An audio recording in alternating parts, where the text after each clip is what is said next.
Hey guys, I'm Dan. I'm JJ, and this is the first ever DansDeals podcast special for our 20th birthday. And Dan, I think you have a big birthday coming up too, right? Same day? Number 40. Can't quite believe it, but yeah, turning 40 this November. I believe it. Thanks. Well, the website turns 20, and I started it when I was 20, so if the math checks out, that's my 40th birthday. So recently, there was a deal with an arbitrage with Amex and Alaska Miles. Weren't sure if they were going to be able to transfer through Hawaiian, right? Yeah.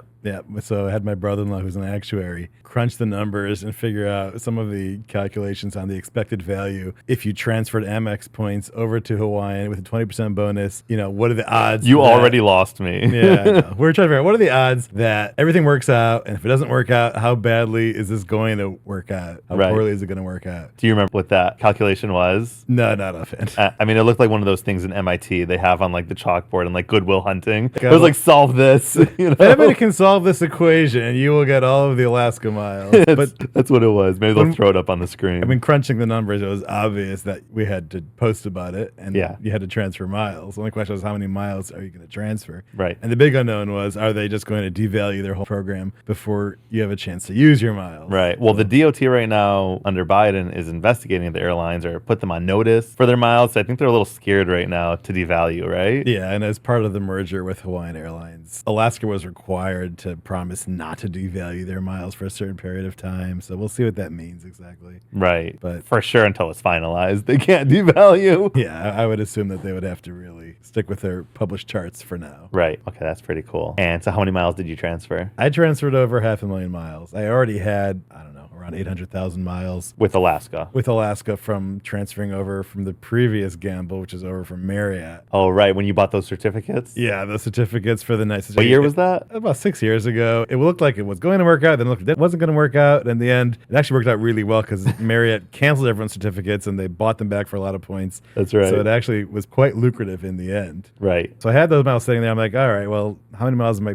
practically going to be able to use before they devalue this program? So I threw 500,000 Amex points in there. And that became 600,000 Hawaiian miles. And what surprised everybody was that 2 weeks later, Alaska announced that they were going to honor the deal completely. They actually made a deal with the DOT that Hawaiian miles would transfer over to Alaska miles at a 1-to-1 ratio plus 20% bonus. Mm-hmm. And so I've got all of the flights from Cleveland to New York for 4,500 Alaska miles that I could possibly use. And so just to explain for the next couple of years. Just to explain it for a second, no major bank transfers to Alaska straight, right? Correct, yeah. So the catch here is that Amex transfers to Hawaiian, and Hawaiian is merging with Alaskan Air. So now you could transfer your Amex to Hawaiian. And you've never been able to transfer Amex points, Chase points, Citi points, Capital One points over to Alaska Airlines. You know, their program is so lucrative.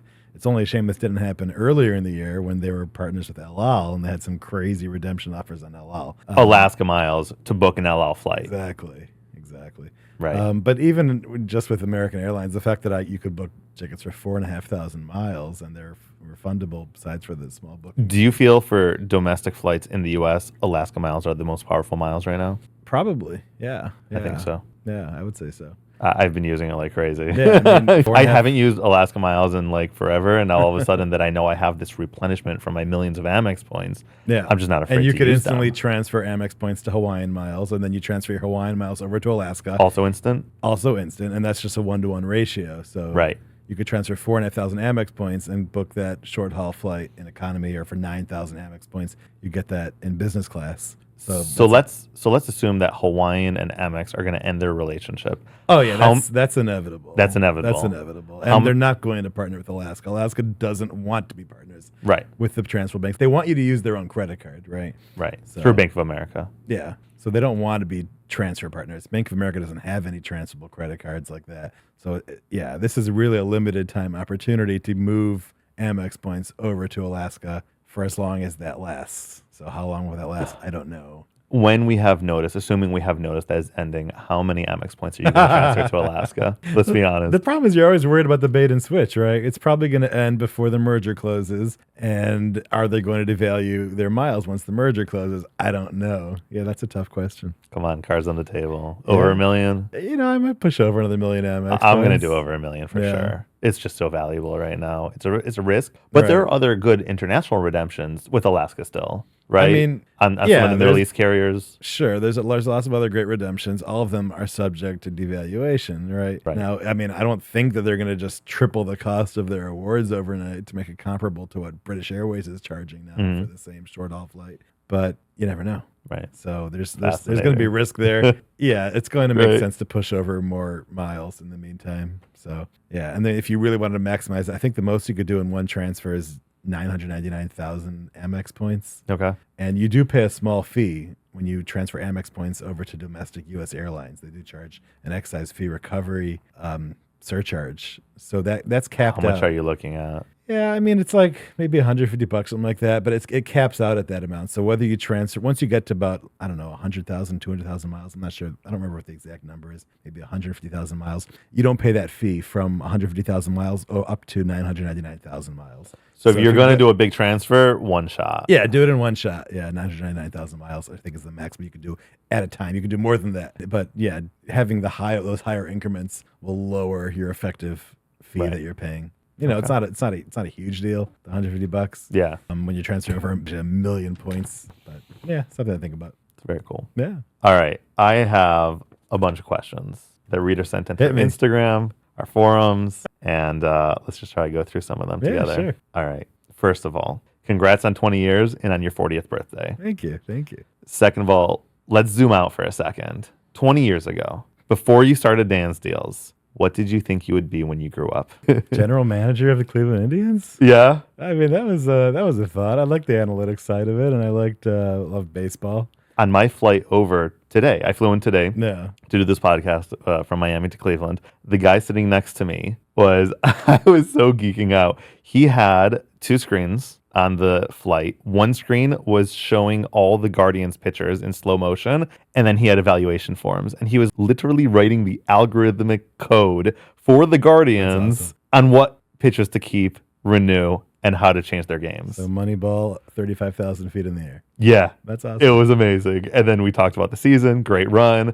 And he said, you just can't compete with that type of money. You just can't compete. There comes a point where they got further than any other team. They did Moneyball the best it could. Moneyball is small market teams maximizing analytics and statistics to use the lowest salary cap to get the best team. And of course, that was pioneered by the Oakland Athletics, which are no longer the Oakland Athletics. Are they the Sacramento Athletics? I'm not even sure what they are now, but they already played their last game in Oakland. This happens to small market teams, right? Yeah, unfortunately. I mean, the Indians, Guardians, whatever they're called, their opening payroll this year was under $100 million. You're competing against the Yankees and Dodgers, which have payrolls $350 million a year. Yeah, it's going to be hard to compete. Over the course of a regular season, you can try to cover up some of those flaws, but when you're just playing head on head, right? Best pitchers, best relievers, every game, every player hitting, swinging for the fences. Yeah, it's tough. Man. And also, you just make little mistakes. Like you're talking about the Indians Guardians manager vote pitching to Stanton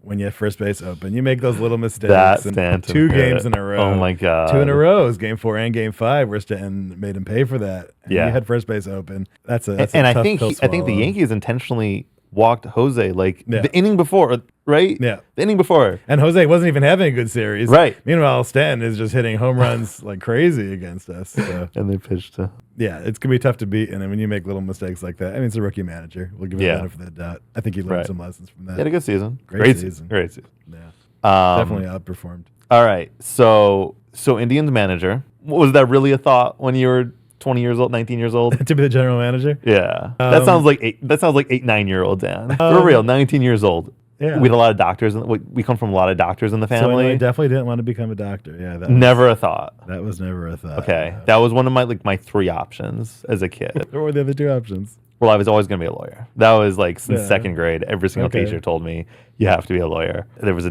medical. My oldest son, Rafi, says he has to become a lawyer because he loves arguing also, and his teachers tell him this. Yeah. I was never into the arguing that much. I feel like Rafi's going to get into an Ivy League law school, and then you're going to hire him at DansDeals. Yeah, it's a possibility. Just sounds very familiar for some reason. I mean, the way the Ivy Leagues are going now, we've got a younger brother who's in an Ivy League law school right now, and it's kind of crazy hearing what's going on there. Columbia is. I don't think he was able to walk through his campus for over a year now. Yeah, just wasn't safe. Yeah. So, yeah, I'm not sure that an Ivy League law school is still as desirable as it was in the past, perhaps. Interesting. I think the job numbers will still back up the Ivies, though. Yes. Yeah. Yeah. Okay. So, But the experience is not what it used to be. right. So, for me personally, lawyer number one, all the way. It's just like Yeah. the family we came from. And maybe like a rabbi somewhere was just like on the back burner, you Yeah. know, from like 7th grade and on. What about you? Yeah, I mean, I knew I wanted to probably go to business school, maybe go into some managing or consulting. Maybe I could help out, you know, as I develop my hobbies of aviation. Maybe I could work with an airline. Right. So those are all possibilities. You've gotten to work with airlines yeah, and since, right? correct, and I've turned down some job offers as well. So from right. airlines because I love what I do more. Right. I love creating my own schedule and working on my own terms and where I want to live. So you used to do seminars 10 years ago, maybe? Gosh, I think we did the first seminar maybe in 2010, 2011. Oh, wow. 2011. 14 years ago. And then they really wrapped up. We did one in Yerushalayim. That was around Perm 2015. And then after that, I did a couple here and there. Right. Not really open to the public. We did one in Crown Heights for Shluchim at the Knesset Shluchim, the annual gathering of all the Chabad Shluchim from around the world. And did one at a Pesach program in Whistler. When in Florida? The Florida one, the Florida Pesach program was earlier. Oh, yeah. A few Okay. years earlier. The Whistler one was later on, maybe around 2016, 2017. I think it was 2017 in Whistler. Okay. That was fun. That was actually a program where that was right after Trump became president. And then Jared and Ivanka and their kids came to the Pesach program. That's very cool. Yeah, and our kids had Secret Service following them to the their daily camp. So you actually The felt Kushner comfortable kids. leaving your kids at that camp? Yeah, I mean, it seemed pretty secure. I mean, they had like an entire floor of the hotel for Secret Right. Service. This is the old Secret Service, not the new Secret Service, obviously. Yeah. Am I allowed to say that? I don't know. So that was an experience. Right. Yeah, that was a Okay. a nice So- program, though. I think And what's great about those programs is people always say, like, you know, the miles and points thing. Once you are worth a certain amount, you just stop caring about that. You can pay Yeah. cash for everything. Why do business owners and millionaires care about miles? And the funny part is that we had someone at that program who's very wealthy, has several businesses worth tens of millions of dollars, I'm sure. And I mean, he's had expenses, just millions of dollars per Sure. month for his business. And there was some kid who was asking questions at the seminars I was giving at this program. And the guy's like, I got to ask my questions. They have priority over you because I'm talking about spending millions of dollars a month. I really need to figure this out. right. So He there's has never more to gain. correct. There's much more to get. There's never a point where like, oh, I no longer care about this mile stuff. No, it actually is definitely there's much more to gain when Right. you have it at that scale. So yeah. So I think that a seminar could be very popular nowadays if you do it for beginners, like just beginner material. And so I want Right. to ask you right now, put you on the spot. I'm going to ask you the short question and then the long question after. Okay. Okay. Credit cards for dummies, 60 seconds or less. Go. So if somebody doesn't have any credit cards yet, have someone who has a credit card with a long history of good payments made on time, a good healthy credit score. The utilization of the credit card is not too high. You're not using too much of that credit limit. Have them add you as an authorized user onto that card. And then try to open up either a store card. Those are easier to get. That can only be used at a specific store, or a secured card. Capital One offers secured cards that earn miles, where you basically prepay into that account, kind of like a checking account with a debit card. But with a debit card, you don't earn points on your credit score.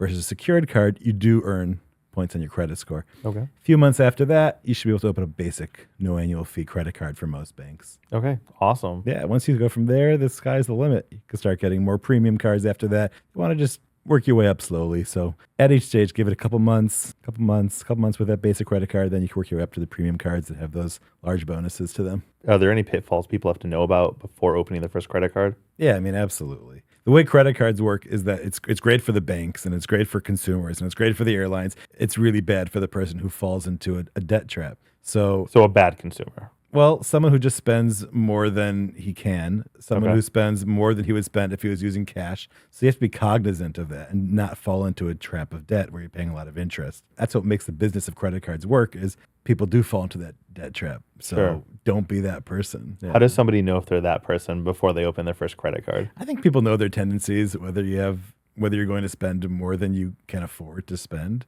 But just be very careful. Treat it like cash and make sure you're paying back every month on time and just don't spend more than you have the means to repay. Do you use autopay or is that a bad idea? Yeah, autopay is great. Autopay is great. If you really want to help your credit score, pay that bill off before the statement even closes. So I set all of my credit cards that the statement should close on the first of the month. And before that point, I'll go on and I'll pay before that statement closes. And why do you do that? It helps your credit score. I'll actually leave over about $1 so that when the statement closes, it says I owe $1, and then autopay will take care of that last dollar. But that basically, by paying it before the statement closes, not before the due date, but before the statement even closes, that's what's reported to the credit reporting agencies. Okay. So they know how much you owe on your credit card, and they know your credit card limits. And so when you divide your limit by what you owe that month, that's your credit utilization ratio.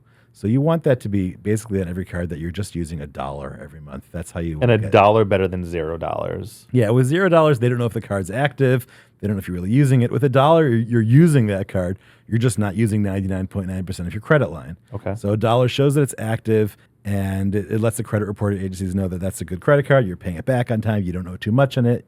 So that's kind of the and credit utilization. I don't think a lot of people realize this, but this makes up 35% of your score. Yeah, it's a huge percentage of your score. Yeah. So it's pretty important to help your credit score to do that, to keep that utilization ratio low. So, right. Yeah, that's a good strategy. And is there a credit utilization like magic number? Like never go over this number? You know, I don't think there's a magic number. Obviously, if it gets too high, the banks get nervous. They might start closing down your cards. I've seen online 10%, 15%. Yeah. Keep it below that. I mean, ideally 1%, less than 1%. Right. As long as you could use your credit card for as much as you want, but pay it off before that statement closes, and it won't make a difference. It won't hurt your utilization ratio if it's mid-month. Right. As long as by the end of the statement, it closes with a low amount. If that closes with a high amount of your credit line on that card, that will hurt you.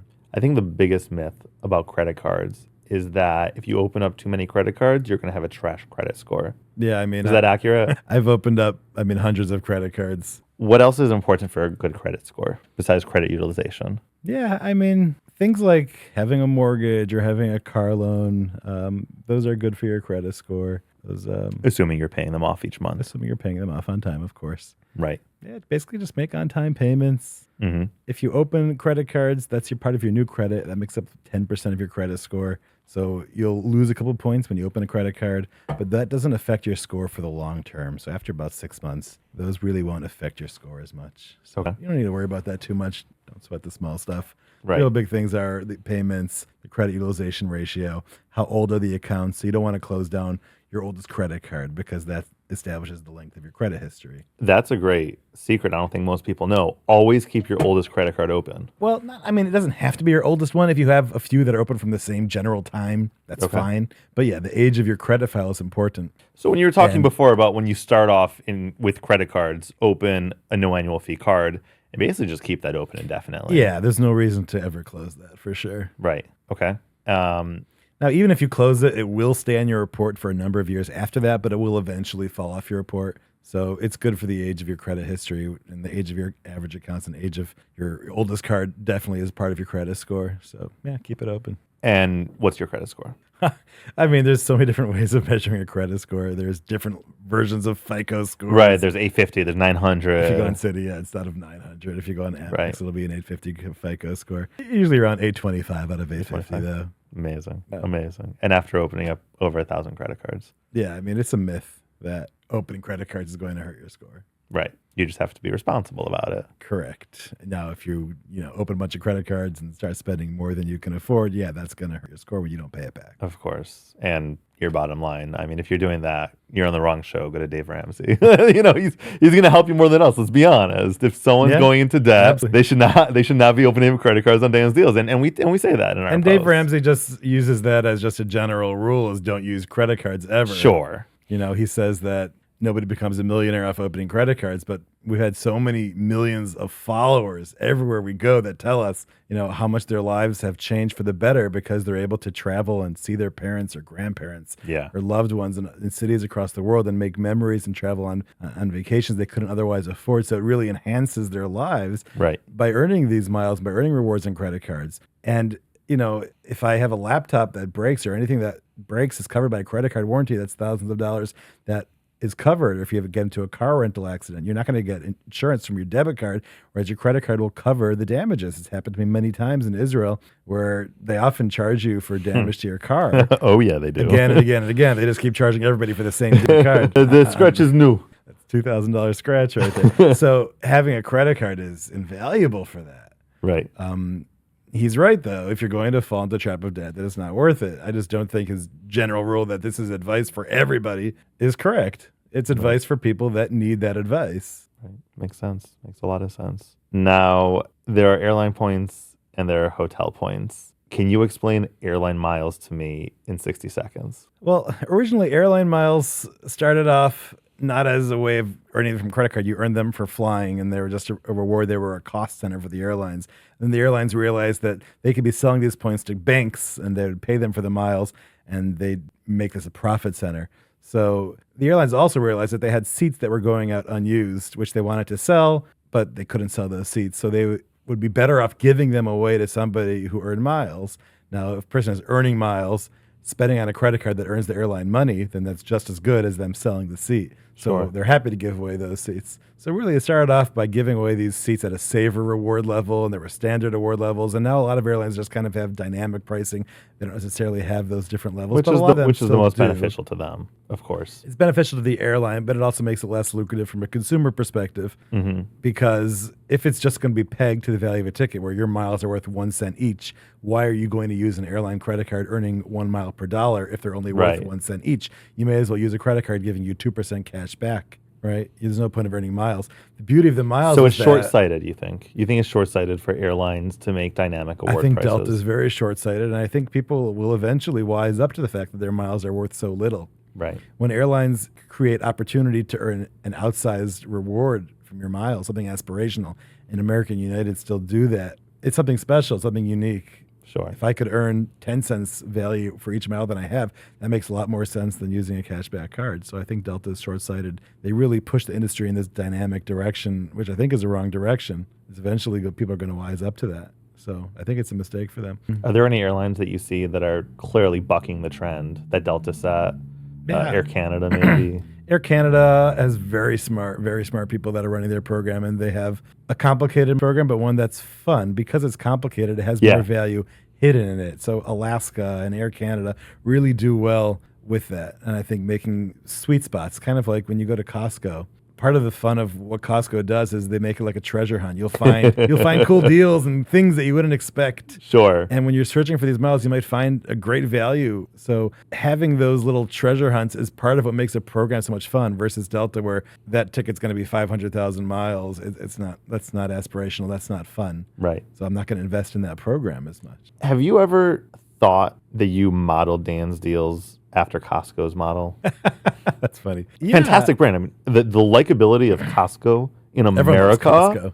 My God. I mean, our uncle was with Senator Fetterman, right? The other week in Costco on Sunday. He goes every Sunday because it's like synonymous with America nowadays. I love John Fetterman. How amazing is he? Unbelievable. What a staunch defender of Israel. Really incredible. I don't think anybody expected that. No. I mean, I think most of the country wrote him off after his stroke. And I don't know if he was always like that or something just clicked. He mentioned the Tree of Life shooting and something just like anti-Semitism. That was in close America. to his house. Yeah, very close to him in Pittsburgh and Squirrel Hill. But getting back to your question about Costco, it's a good point, I think. Yeah, I think your point, like DansDeals, is kind of like Costco. It is a treasure hunt. You never know what you're going to find. Yeah. You're going to find a deal on clothes, on watches, on computers, on electronics, on a cell phone. You're going to find a crazy deal to Bora Bora. You never know what you're going to find. And that kind of is what makes it so much fun and why you have to log on and see what's going on in DansDeals. You're going to find that one deal at Costco that's like, oh my God, like get the U-Haul. We'll take the whole pallet. Like this is like $10 selling on Amazon for $50. Exactly. I'm going to make a fortune reselling it, you know? We had DDF guys that were looking for that 40-year-old scotch. That was amazing. Show and tell time again. I mean, what was that going for? It was like a several $1,000 bottle of scotch that went for like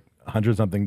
So we're talking about 40-year-old Glenlivet. This was a limited run by Kirkland. Kirkland is so cool, right? Because they work with the best brands in the world. Yeah. And they just throw the Kirkland label on it. I mean, their label's kind of ugly on a 40-year-old. Yeah, it's crazy. Scotch. But like, this is like, it's awesome. I mean, from Glenlivet, a year 40-year-old scotch, thousands of dollars, right? Oh, more probably. Yeah. But they throw the Kirkland label on it, and I think it was $212. I think it was less. No less. Wasn't it like $189.97 or something Well, like that? yeah, I think it depended on the location. Okay. And it was only in Chicago. And I messaged a DDF guy, I think lots of Simcha. We And got White Sox tickets that time we had the DDF get together. that's right. And how many of these did we buy?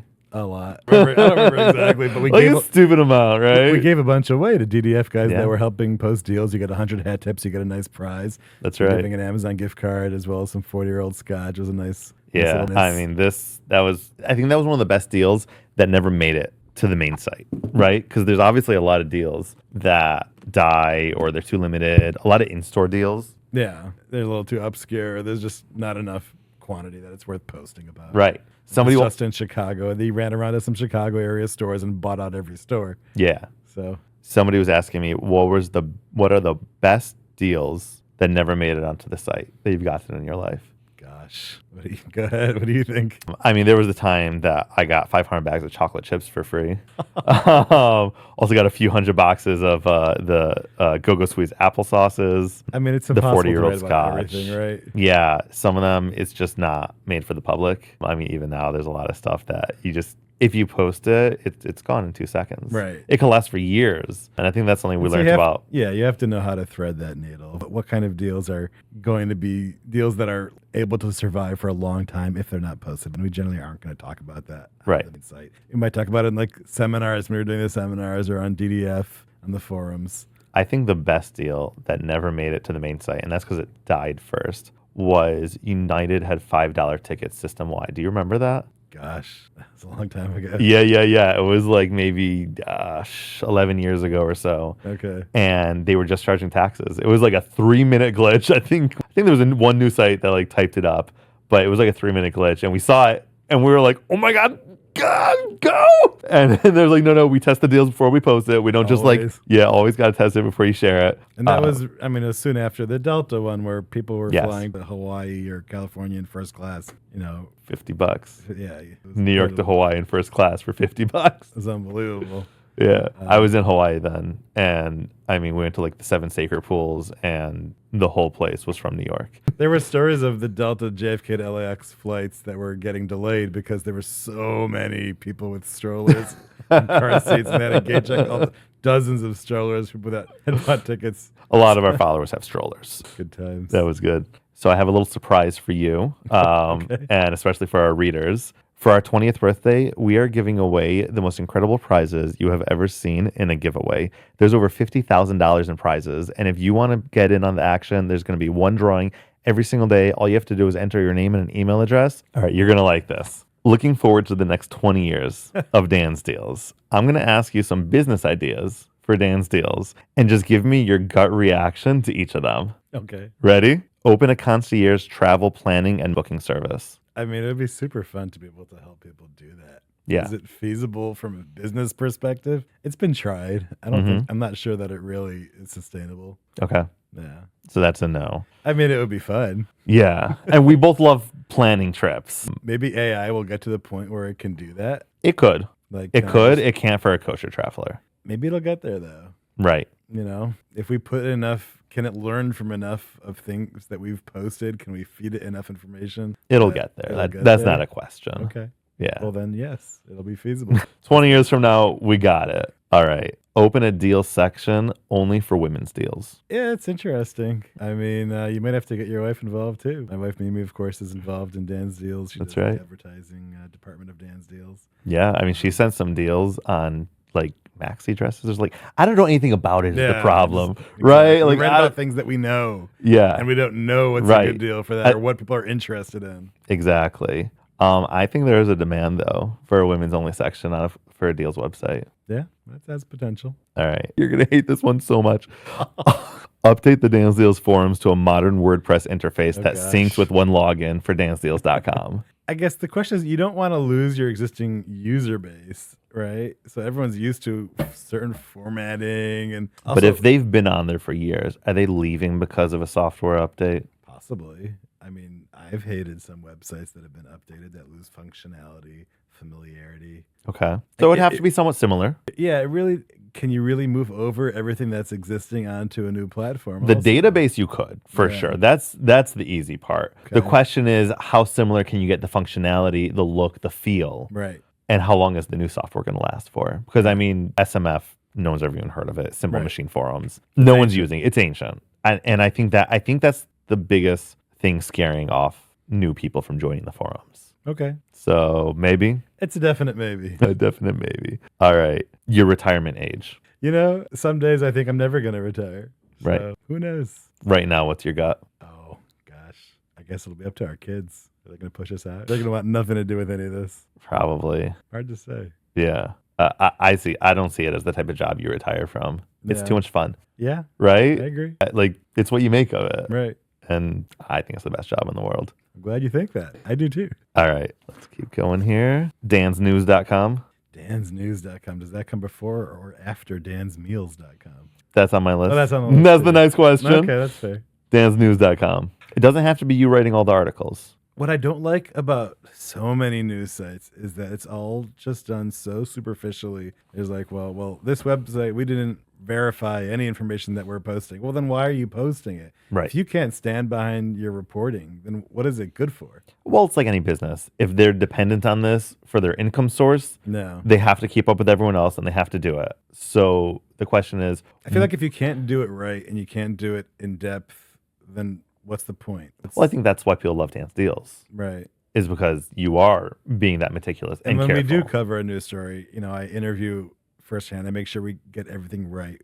Yeah. We cross the T's, we dot the I's. And But isn't there room to get reporters like that to do that type of in-depth reporting? It could be one post a day, every other day. Or it could be if it's just common things that, in airline know. news that are popular. There's a lot of airline news that I think you'd be able to put up. yeah, I mean, and I enjoyed doing the news roundups when we were doing those weekly, but they're just very, very time intensive, labor intensive. That really started with COVID, So, right? Even before COVID, I think we're doing it as early as 2018. Okay. With COVID, it stepped up kind of in that direction, definitely Oh, yeah. as we were covering COVID, and we posted deals on things that were in short supply. Sure. So dansnews.com, yes or no? Again, a definite maybe. these are things that I love to do, but I don't think I have the time. Right. Can we hire people to do it, and is it sustainable as a business? That's an open question. That's the real trick, right? Because love the job. It is what we make it. We work all hours of the day. If we can clone ourselves, then obviously it's a no-brainer. But Yeah. you can't do everything. But to be on top of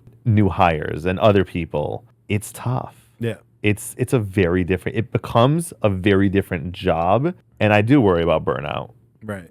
for something like that. Yeah. And just maintaining those standards, even when you hire people, is always a challenge, right? Right. So, Because for this is our life. Yeah. For an employee, they're an employee. It's yeah.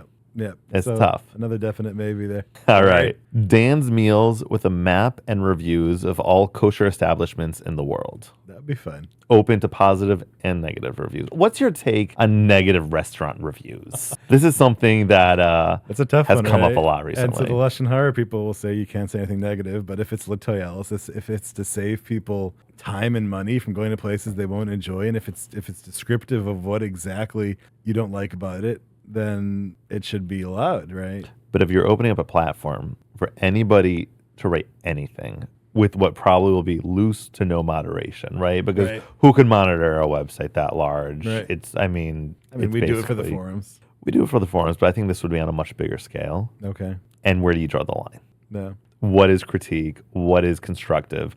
And what is a pissed I off think customer? most of the existing business models are based on only giving positive reviews because the restaurants are paying for that experience and for that Correct. exposure. So they're not going to be willing to pay for something where there's negative feedback about them. So you have to find the business model to make that work.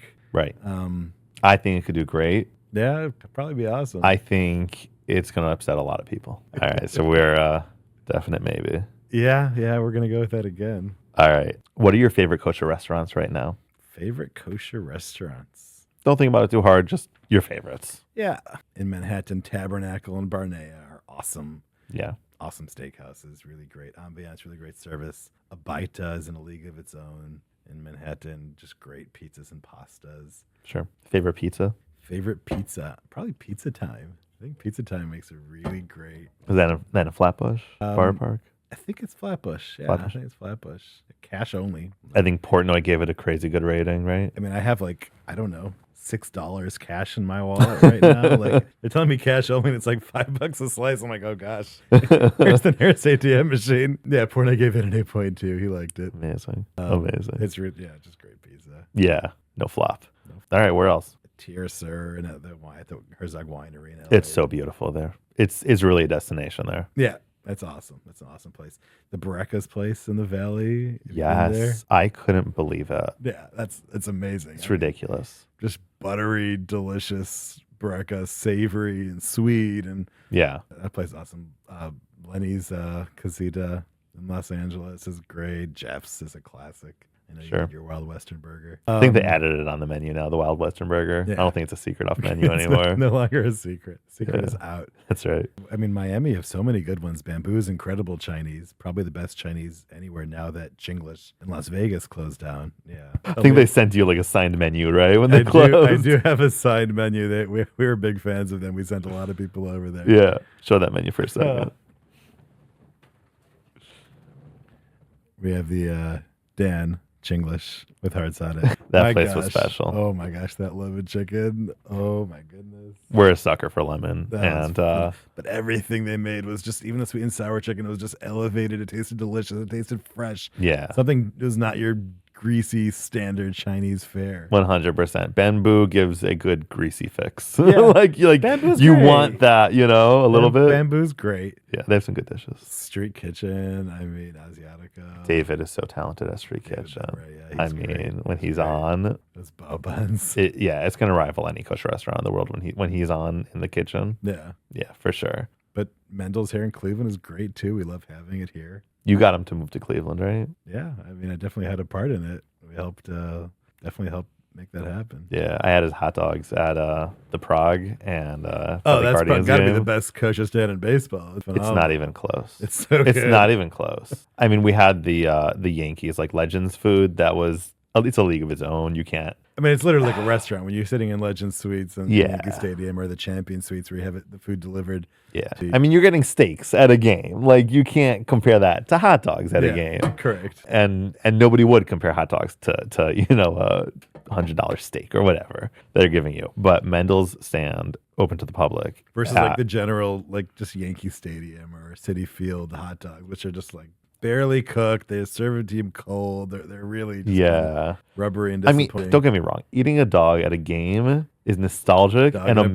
beer. I mean, Field of Dreams. What do you want? Dog and a beer. That's what you need to have at a baseball game. Yeah. So, I mean, the fact that it's available at those places, I'd still eat it. I'd enjoy the heck out of it. But Mendel's, Yeah, I mean, just the pulled brisket and Oh my everything he puts in God. there, the chili dog or the pastrami dog, are just phenomenal. out of Yeah. this world. I mean, I think Dodger Stadium has Jeff's dogs, which are great too. Toronto has a phenomenal stand Sure. with the Capital One seats. You actually get unlimited free kosher food. Oh, wow. Yeah, That's and crazy. they even have a deep fryer there, which is pretty rare. I don't know if anybody else has a Right. kosher. So they've got like chicken Actual tenders fries. and French fries that are actually fried fresh. Yeah. So those are awesome. Right. There was a place in Argentina and Vancouver you used to love, right? Restaurant.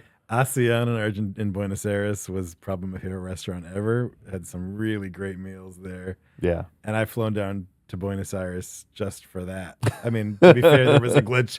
There were free first class tickets. There's a deal that didn't make it onto the main That's flight in right. time. The short, limited time British Airways glitch where he has had free tickets. They weren't actually charging the Avios from your account. Did it charge and gave it back or just didn't charge I it? don't think it ever charged the Avios. Amazing. Yeah, so we flew down. And you flew that day, the next day? Yeah, that day. That day. We only had one kid at that point, so we dropped him off at my mother's house and drove to the airport right then. And Right. That was like the Hong Kong 4-mile glitch, right? No, well, yeah. Similar, One guy got it that day. Same idea, yeah. Well, correct. Yeah, people that flew that day got Yeah. to actually take advantage of it, and United wound up canceling everyone else's tickets that Sure. didn't fly right then. If there's a great deal, the Yeah, only you way gotta- to get it Absolutely. is get on it. That happened twice with British Airways. So once we flew to Vancouver in first class when Cathay Pacific was flying, JFK Vancouver in first class, and then once we did it to Buenos Aires. Okay. So, favorite kosher restaurant ever open and closed is Yeah, ASEAN.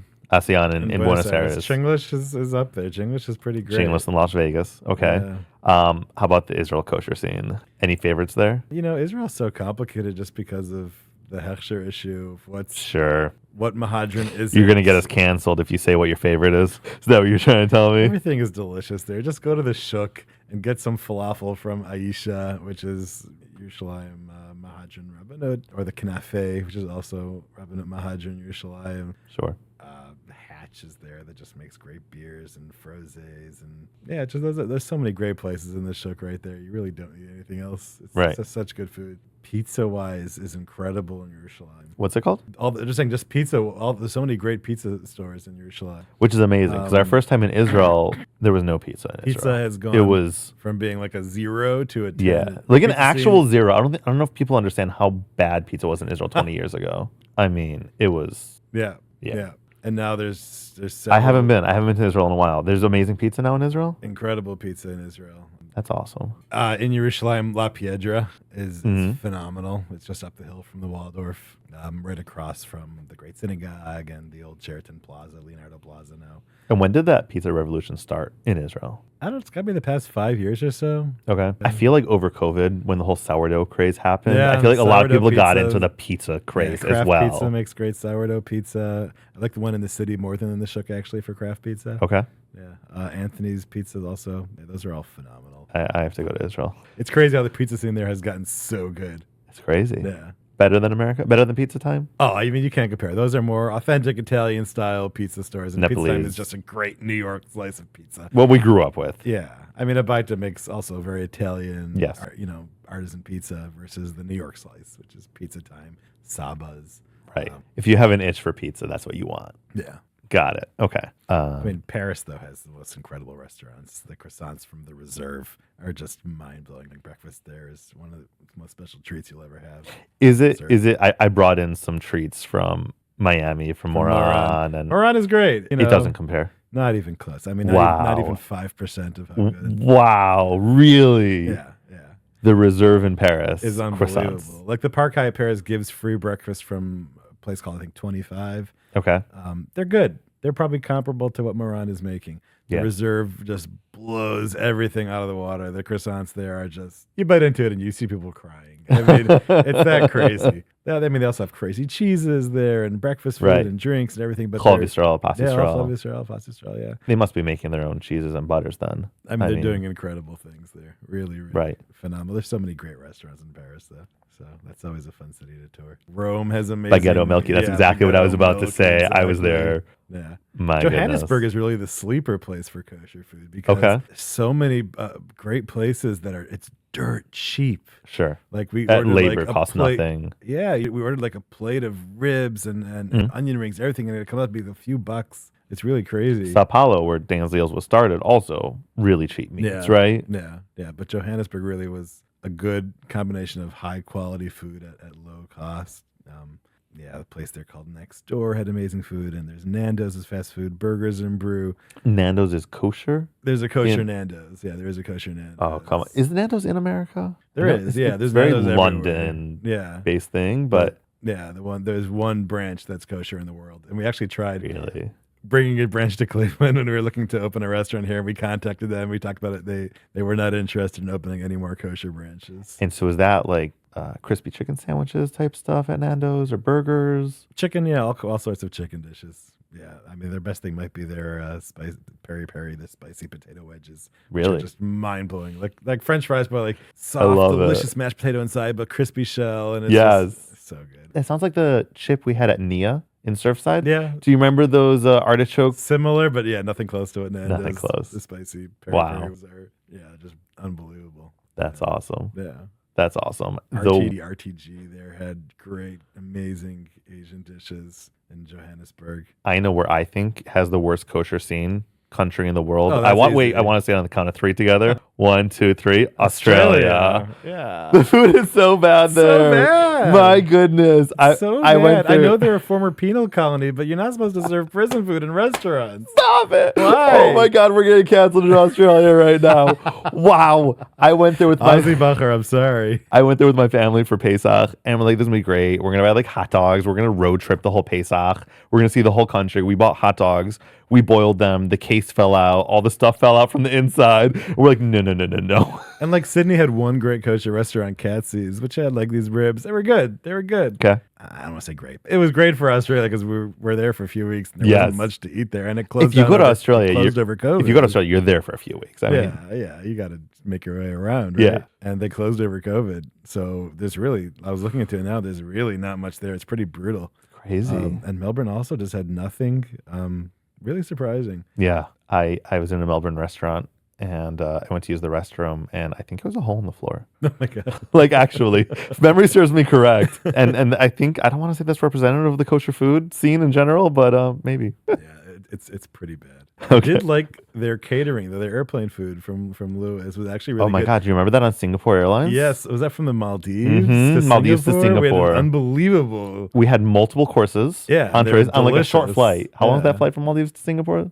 2-3 hours, maybe About 4 hours. 4 hours. Yeah. There was like 2 entrees. I just remember there was lamb on it. It was the Yeah. best lamb I had in my life. Correct. It was phenomenal. That was the best airline meal And I had that in my came life. from Sydney. From Sydney. So, What? I don't know. What is going on? They're supposed to have good Maybe lamb. that's the play: is just buy food from Lewis in Sydney and bring that around with you. Lewis is Australia. the airline kidder. Yeah, and they do sell to the public because I actually looked into it. If I wanted to go to New Zealand, how I could try to get their food. Maybe I'd fly to Australia and bring it Right. to New Zealand and figure out the import rules because New Zealand is super strict Yeah. with importing food. So is Australia. You course. can't just bring food there. So that was an option because there's really nothing in New Zealand. Right. Maybe that's why the kosher food's not good because the local market's not very big, and they can't import Right. most of it. Yeah.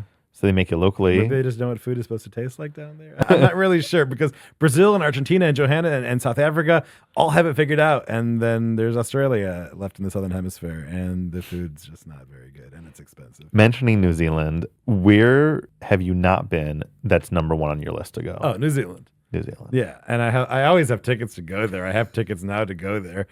You always have multiple trips booked any Yeah. given time. Yeah, absolutely. Especially with deposits being free these days. I always Right. have So you could something. book it, cancel anytime. Yeah, just to have it cost on the nothing. horizon is fun. I think half the fun of a trip is finding that availability and getting that rush and booking it and planning it. If it falls apart, it falls apart. Right. But Just so you know, this is only 0.01% of the world that gets that rush. yeah, I'm weird like that. It's a fun hobby though, right? It's There awesome. are worse hobbies to have. 100%. I've probably booked New Zealand a dozen times, but for various reasons, it always seems to fall apart. But I do have it booked for next when? year, like next February. Is it going to happen? We'll see. 'Cause I you don't don't like love I don't love solo travel, so I usually have to find someone else and rope somebody else into it. Yeah. And of course, you had to go and have triplets, so you're never available to go anywhere. I love solo travel when I was single. Do you? Man, we were just talking before this about how I never stayed at the Park Hyatt Paris. I'm like, I was in Paris. I slept in the airport though.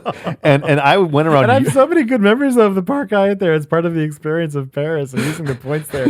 I got a $3,000 room for 20,000 Hyatt points. Now it's 40,000 with inflation, but Right. it's just like such a part of the experience of going there. No doubt. And since I got married, I'm definitely doing that more and more often. And I've been at unbelievable hotels around the world as well Yeah. for free. But yeah, I mean, Paris, Shanghai, Tokyo. I went to all those places single, and it was so fun. I know, but like my experience of going to Tokyo and like pulling into the Park Hyatt and they open the door of the taxi and welcome, Mr. Haroff. And I'm like, how did you know who I am? Like, Right. What is that? What is Right. that? No, the You did service. this before you checked in. Yeah, just You walk out of the taxi, Yeah. and they greet you by name. yeah, it's unbelievable. Like it's their service level just off the charts. Then we stayed at the Park Hyatt in Kyoto. And same thing there, just unbelievable service. And the hotels, they call ahead when they see you staying in another Hyatt, Right. And they offer to tell people, they offer to tell people at the other hotel all about you and your preferences, and really just That's amazing. Outside of America and Israel, is Japan your favorite country? Or what is your favorite country outside of America and I Israel? mean, Japan is one of my favorite places to travel around. I've spent Shabbos in Tokyo and Kyoto and in Kobe. Just a really just fun culture and good people. Even just like going to a baseball game there is so much fun. Yeah. Such a different experience, and they're so into it. I think I read that there's more people watching the World Series, Dodgers versus Yankees, which should be a super popular World Series in the U.S. Sure. More people are watching it in Japan than in the United States, even though it's on at 9 a.m. there. Wow. Because of Shohei It's on from Ohtani. 9 a.m. to noon. Yeah, Shohei is definitely a huge part of it. They watch it anyway, but Shohei is definitely, I think the Japanese tourism to LA has tripled since they signed Wow. Shohei. So- What a move by the Dodgers. I mean, they knew what they were doing, Yeah. giving him the biggest contract. Oh, absolutely. Yeah. Is there something, so you've traveled to hundreds of destinations, is there something that you've seen culturally or otherwise in other countries you wish we did in America? I mean, just us from a service level in America, there are no really great hotels to stay in. The service is not up to par compared to most foreign countries, especially Asian countries. Outside of the hotel industry, just Yeah. in general, culturally, etiquette-wise, anything that you feel that we could really use here in America? Gosh, off the top of my head, I mean, there's the orderliness of Japan. You talked about the Shibuya crossing, right? Compare that to like leaving the Yankees game where they're just shoving you and jumping over things. yeah. So I mean, like going back to Japan, just culturally speaking, they do everything very orderly. When they go down the escalators, everyone that's standing stands to one side. Everyone that wants to walk down the escalator goes to the other side. Wow. Everything's Like super, driving rules, but for walking. Yeah, exactly. Everything is super prompt. Trains always run on time, and everything is very clean. I mean, Singapore, my goodness. Yeah, that is the cleanest country in the world. They cane you there if you litter, and if you bring in drugs, they kill you. Is that so bad? That's one way to control those problems. Yeah. Yeah, it's often more affordable, even in countries that are high cost like Japan, but just like to go to museums or tourist attractions can be more affordable than they are in the U.S., surprisingly. Right. Yeah. Over the past 20 years, there have been some insane deals on DansDeals. Free flights, travel, Vegas vacations. What are some of your all-time favorite deals? Probably the Wendy's cups are up there. Okay. Where you had to get cups from Wendy's and send them into AirTran, and you got credits, and then I figured out how to use those credits for AirTran to book you on other airlines, and I saved up tens of thousands of dollars of travel credits on United. For example. How did you get the Wendy's cups? Because that's not a kosher establishment. No. Were you like eating some not kosher to get the cup? Let's be honest. For the between for brothers. the most part, I just bought them on eBay. But people went like dumpster diving, and they went through dumpsters to try One to thing. find So the who cups. sold Wendy's cups on eBay? Wendy's? Or like employees were taking them out back? Probably Wendy's employees were just selling cups when they realized what they were going for. What was a stack of cups going for? It was still cheap. I mean, it was like a few bucks for a stack of cups, and you trade. And those you're cups turning for into the free how much flights. money? You know, it could be a few $1,000s of flights. So you're buying $10 of cups, and you're getting $3,000 Yeah. of Continental credit, AirTran credit. It was Continental. It was AirTran credits, and AirTran would book tickets for you on Continental Okay. or any other airline. And so the trick was figuring out what's the most expensive Continental ticket you can get in the world in economy. Sure. And so I was doing research, and I found, well, they fly to this place called Palau. So I was having them book me tickets to Palau. Okay. And then you actually went to Palau eventually. I did Jellyfish make it there Lake. much later than this. I mean, this happened Yeah. probably around 2006, and I went there in 2015 to Palau to Jellyfish Lake, which is amazing. And did you still have credit from the Wendy's deal I to still, book have, Palau? I still have credit now. Yeah. Till today, 15 years later. Yeah. Wow, that's Yeah, incredible. Which turned into United Credit. Yeah. Over the past 20 years, DansDeals has had some of the craziest deals that I don't think most people would believe is real, that they actually happened, but they did, of course. I think the first big one that made DansDeals like a household name was probably the LL price mistake, the first a one. crazy deal. Tell me about it just a little bit. Yeah, someone on the forums posted, Mickey G posted that there was $330 flights from New York to Israel and LL, and they went viral. Yeah. that was pretty awesome. Was that a price mistake, you think, with LL? Probably. We haven't really seen that since then, so that they've definitely put in Right. processes to stop that from happening again. But they weren't unhappy about it. They enjoyed the publicity of it. They sold seats that would have otherwise gone unsold. Sure. They brought in new customers that might not have flown them. So it worked out pretty well, actually. There was never another LL price mistake, but there were a lot of other airline price mistakes. Oh, there's I been a know ton. there was Air Canada to Israel for $200 something. I remember I woke up Sunday morning and I saw, I think on our forums or something, someone was saying like $200, Air Canada. And I called your phone so fast. I'm like, run! I think the funniest one was on Weedero when this airline that was partners with United Okay. found the owners of that airline, the CEO of that airline, the operators of that airline found a glitch on United. And so we posted tickets on United to Israel also for around that price, about $300. Right. If you booked it through Weedero, this Norwegian airline, and they leaked it. They leaked it on the internet that there was this glitch I think they leaked it on Saturday and we caught it after Shabbos. that night. Is that Yeah. right? That's certainly a possibility. Yeah. Sounds right. That was Crazy. kind of crazy. Yeah. And then, I mean, of course, I had a birthday party where I was supposed to be going to. I didn't know about it. It was a surprise birthday party. And there was turn on my computer after Shabbos, and there's free tickets to Las Vegas and free hotels in Las Vegas and That's free right. limo transfers. And so I had a friend that got kicked out of yeshiva for doing that deal, by no the way. way. Yes. Oh my gosh.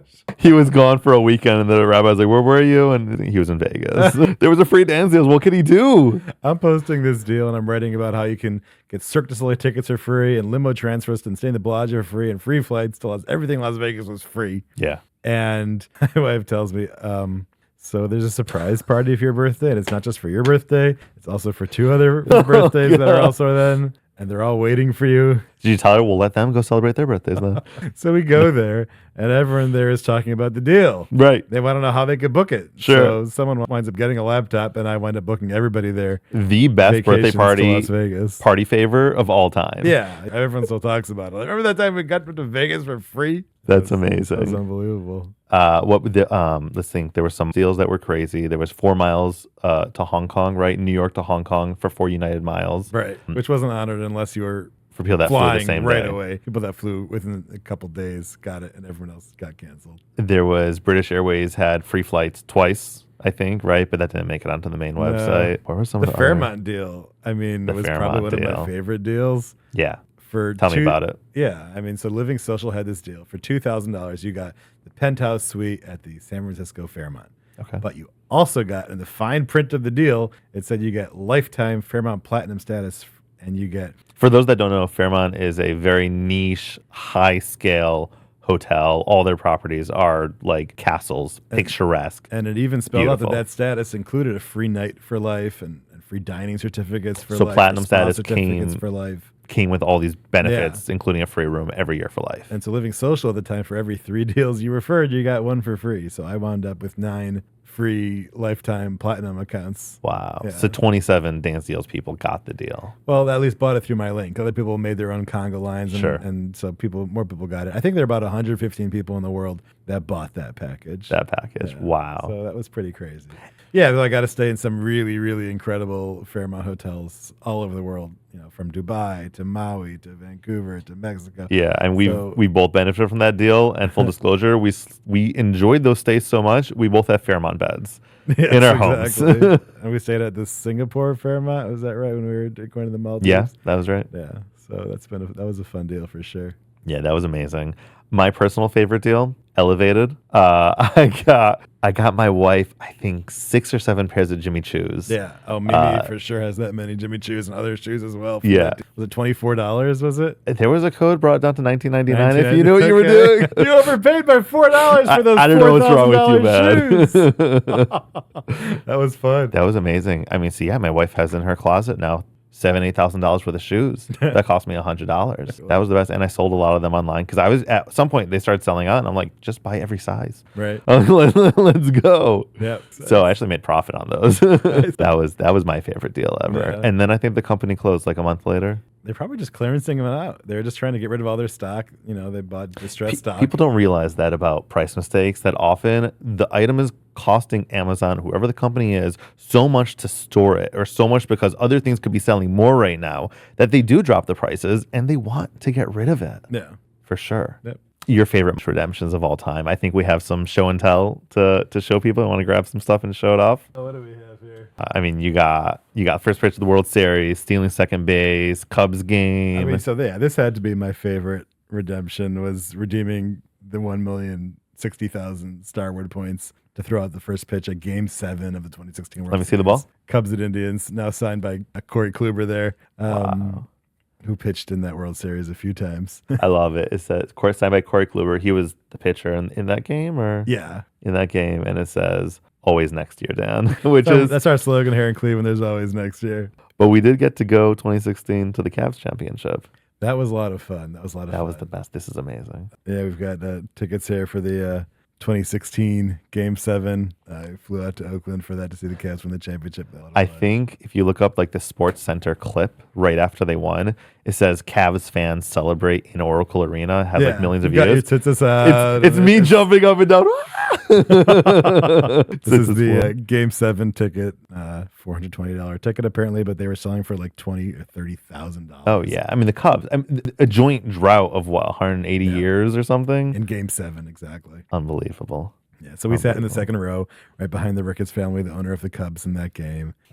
No, we couldn't actually scalp the tickets. We actually had to go there. But all of us, you and my wife, was actually our anniversary, November 2nd. That's right. And Grandpa was there. Got to go down with us onto the field and talk to the manager. And that's where our love of baseball is from, right? From Grandpa. Absolutely. And he was there in 48, I think, when the Indians won the World Series. With his parents. In 54, he's been in League Park. He watched, all the greats. It's amazing. So. And you got to steal second base, right? You want to pull up second base over here? That's in the next bucket. Let's see what we got here. So there are things that miles could get you that you can't get. And I've been to 7 continents, right? I've flown to only 7? Everywhere. Well, I haven't found an 8th yet. And I've gone everywhere you can go with as far as miles, as far as going places. But to be able to redeem, I think I redeemed 25,000 United miles for 4 tickets to an Indians game. People don't understand how heavy this is. Second base. Yeah, it's heavy. But I got to run out in the middle of the game and just lift it up. Yeah. And take it. It was like Dan of DansDeals will now be stealing second base. And the fans are like, what is happening right now? And the starting pitcher's like, wait, he's going off the field with second base? Like, what is happening here? But he actually signed the play. And it's like, well, that's crazy. I'm walking around the stadium with it. Everyone's like, wait, you actually got second base? Was that the most high fives of your life? I remember leaving that game. That was unbelievable. Everyone's like, still second base, bro. And they announced like he's going to go and steal second base. Everyone's like, what are they talking about? Yeah. Such an incredible experience and use of miles. Yeah, that was pretty fun. And then we got to play on Wrigley. In Wrigley Field, one of the most historic parks, if not the most historic park. We had a softball game in Wrigley. They gave us jerseys. Show me the jersey over there. I mean, I don't know. This is in 2016, too. I don't know if it's okay if you have a Cubs jersey. It was in 2016, right? It was in August 2016. So it was before we even knew there'd be an Indians-Cubs World Series. But yeah, they gave us official Cubs jerseys. You got to write whatever you want on the back of it. So we got the DansDeals, which is the second DansDeals jersey because... Well, this was first. This one came first. This one came from redeeming 10,000 Starwood points to play softball and get kosher. They got kosher food for us. They got us jersey. And then when I threw out the first pitch at the Indians games, we had to get the DansDeals from the famous picture of you up on the Jumbotron. Absolutely. That was awesome. What is your favorite redemption that you've done in the past 20 years? I know American used to have around the world redemptions. Around the world, yeah. I saved up so many American miles until I got married to do that, and they just ripped it away from me. Without even warning, they just took it away. Without even warning. Yeah. I had all the miles ready for my wife and I to go on a honeymoon around the world. So tell me about that. Yeah, I think we redeemed something like 180,000 miles, and you got to go around the world. Up to 16 flights in first class. I mean, that's going to get you to Europe nowadays, right? Yeah. Mileage inflation is a real problem. Yeah, and so we booked going to London and then Hong Kong, down to Thailand and Australia. So that was really a fun redemption. We traveled around for a month before we had kids, and it was a whole lot easier to travel. Those were the days, huh? Those were the days. Nah, but the kids are great. I believe you've flown on private jets for free, right? Yeah, JetSmarter. In the past 20 years, rather. Yeah, JetSmarter had that crazy deal what was the deal? For free private jets, where if you had elite status with any airline or had even certain credit cards, you got this JetSmarter membership where you get free private jet rides. So they would tell you where the private jet is going, where they have to reposition the private jet. It was like an app? Yeah, it was an app where they would sell you on empty legs, where if they have to reposition a private jet, they have legs that are going to fly empty anyway. Sure. So they'd give them away. And I don't really know what the business model was, but I flew to New York for free. I took my son Rafi to a baseball game in Minneapolis. We went on a private jet for free. That's awesome. And yeah, like you're just kind of the point. It's all for us. It's like the business model. He asked me where I should sit. I'm like, wherever you want, son. It's our plane. It's like the business model makes sense. Empty legs, put people in it.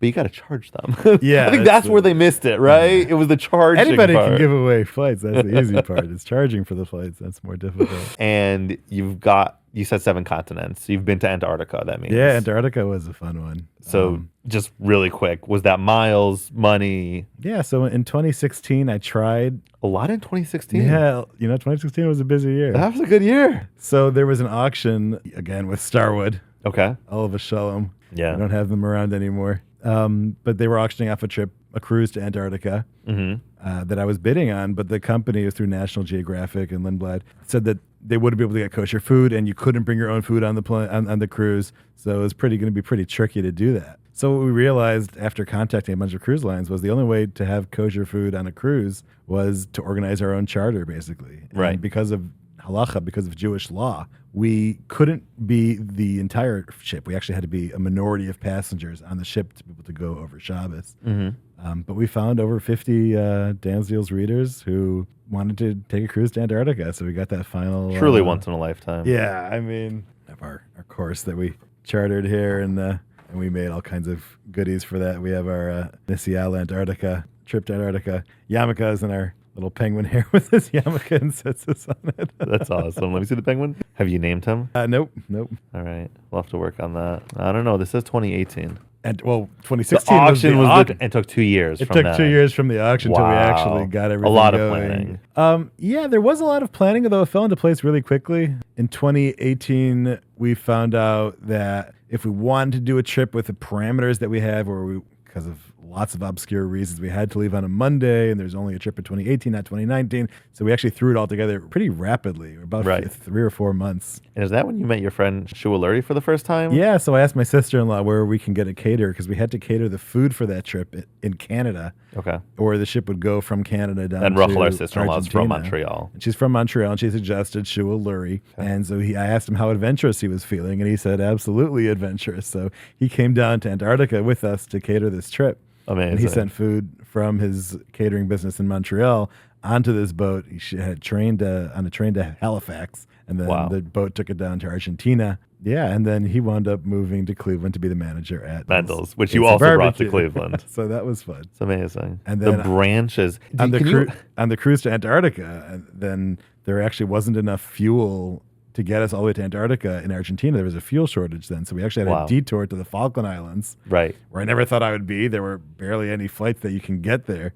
They're all on Saturday, I think. Yeah, those flights are often on Saturday if there are any flights at all. And while we were there, we actually raffled off some tickets for this cruise. Mm-hmm. And one of the people who won that raffle, Levi Benjaminson, actually helped to print a Tanya, which had never been printed before in the Falkland Islands. And it's one of the traditions of Chabad emissaries to print a Tanya everywhere in every city, and it had never been done Elevating there. with Antarctica Torah already had one, but it was even harder to get to the Falkland Islands where that never happened. So we tried to add some holiness to the Falkland Islands. I told everyone, I don't know if anyone's ever been here before, so if you make a bracha here, you do something holy, try to bring some holiness, bring some spirituality here to accomplish something while you're here. Who knows if that's why we were sent here. How has DansDeals changed your life? I mean, we're talking about these different branches from just one story. How has it changed your life from 20 years ago to today? At this point, it's inseparable, right? Right. But it's not just how it's changed my life, but everywhere where I go. Like we went to Alaska this summer, and there's 100 Jews there. They all know DansDeals, and every one of them has a story to tell me of how it's changed their lives. And I think that's the most special part about it. Is anywhere I go now, people want to share that with me and how it's enhanced their lives and changed their lives for the better. And it's just unbelievable that everybody knows about it. Like everybody that's Orthodox and in our proximate age group knows about it and has benefited from it. So it's really cool to see that and hear from people. Like that. I think that's the best part of the job is the feedback from people. Yeah, it's unbelievable, really. Yeah. Do you consider yourself an influencer? I hate the term influencer. No, I don't. But you are influencing people, right? Well, when you do a trip report, when you write about if you're trying to influence people and you're doing it for if your revenue stream, if your business model is that you're an influencer, then it detracts from your message. I feel like I didn't start DansDeals to make money. I started it as a hobby. I started to help people, and the business model came later on. Mm-hmm. And I never tried to influence people. I just write about what I'm doing, what excites me, what I'm passionate about. Right. And that turned into a business. So yeah, I just took what I was passionate about and eventually made a living from it versus trying to make a living influencing things. Turns me off. So that's the distinction you make. An influencer is someone that is making their living off influencing. So they have to continue influencing, and there can't be and they're going to expand beyond what their niche and beyond what they know because that's how they're making money. And I totally understand that. But you feel that DansDeals is different and you're different because you aren't forced into influencing anything specifically. You just are being yourself. I don't think and sharing that with the world. And I think most influencers that are having collaborations with businesses, if they have a bad experience there, they're not sharing that with their readers. It's not actually authentic. It's just a paid advertisement. Right. You're shilling for that business, that restaurant, which is fine, but it's not authentic. It doesn't feel, like that's really contributing. Right. We've had offers over the years of investors of, VC firms that want to buy DansDeals. Would you ever consider? Not really. I'm having too much fun doing it, and I don't want to give up that editorial control over what we do. Right. So There's been a lot of all the biggest vlogs. We've been around for 20 years, and I think a lot of them that sold out maybe 8 years ago or so. Some of the really big ones sold. I don't want to use the term sold out, but they sold up to larger corporations, and I think some of them aren't even around anymore. Yeah, several no longer exist. Well, the founders get bored and they got their payday and they move on to something else or they retire. At 25. But even the ones that are still involved, they're not making the editorial decisions, and it goes in a different direction than what I had started with. Right. So I'm not comfortable going down that path. Yeah. I'm not going to say there's no price that I'd possibly do that at, but it just wouldn't make sense. Right. I think there was a deal site that sold recently for $500 million. Yeah, I'd probably take that. Do you think that El Al has been price gouging since 10.7? That's a loaded question. Yes. Yes, it is. No. Okay. But explain. I hear where people are coming from. I think you have a very unique insight into the airline industry. And so I think you have a very different view than your average consumer. Explain why you say that. I can see why your average consumer feels that way. Tickets are a fortune now, right? Sure.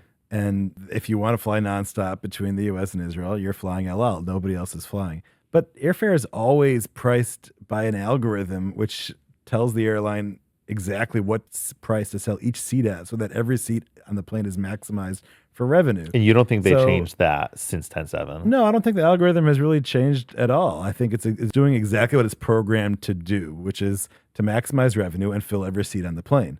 Right. They are selling more seats than they used to, so they're making a bigger profit because nearly every seat is sold and at a higher price point. Though often, I believe they have record profits, and they've published that publicly. Yeah, record profits, no question. You're not forced to fly El Al. You could take connections. You could fly a U.S. airline to Zurich and then fly on Arkia or Israel or El Al on a short haul flight, which would be much cheaper than flying El Al direct. Sure. So nobody's forcing you to take that nonstop flight. Should El Al price their tickets artificially low, that would just cause planes to sell out earlier, and that people that really need seats won't be able to buy those seats, even if they're willing to pay more money because the flights are going out full. So they could artificially sell it lower than the algorithm says that it should cost. They could change that algorithm. You're going to have a whole other slew of people upset. Yeah, people that really need to go somewhere that they literally can't buy a seat. So I don't think they need to underprice their ticket. Right. Yeah. Very interesting. So this is a goodie bag that I got flying on the final United